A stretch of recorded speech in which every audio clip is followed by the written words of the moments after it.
হেপাহৰ ভোগালী বিহুৰ উৰুকা আৰু উৰুকা উপলক্ষে আমি নিউজ আছাম নেটৰ পৰিয়ালৰ তৰফৰ পৰা ৰিমফাৰ ব্লকৰ জৰিয়তে সমূহ অসমবাসী ৰাইজক হেপাহৰ ভোগালী বিহুৰ আন্তৰিক শুভেচ্ছা জ্ঞাপন কৰিলোঁ। হেপী ভোগালী বিহু। আৰু বৰ্তমান আমি ভেলাঘৰলৈ যাম। ভেলাঘৰৰ যাত্ৰা আৰম্ভ কৰিম আৰু ভেলাঘৰৰ পৰা কিছুমান খুব নান্দনিক দৃশ্য আপোনালোকক দেখুৱাবলৈ যত্ন কৰিম। ভোগালীৰ এসাঁজ চাবলৈ নাপাহৰিব নিউজ আছাম নেট আৰু ৰিমফাৰ ব্লকত।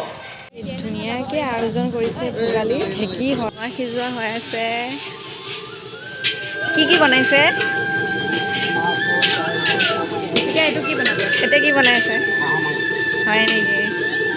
খাব পাম মানে আজি আৰু এইটো কি মাছ? কি কৰিলে? মাছটো কি? কেঁকুৰা বনাইছে। ৱাহ, উৰুকাৰ প্ৰস্তুতি দেই। এসাঁজ আজি তৃপ্তিৰে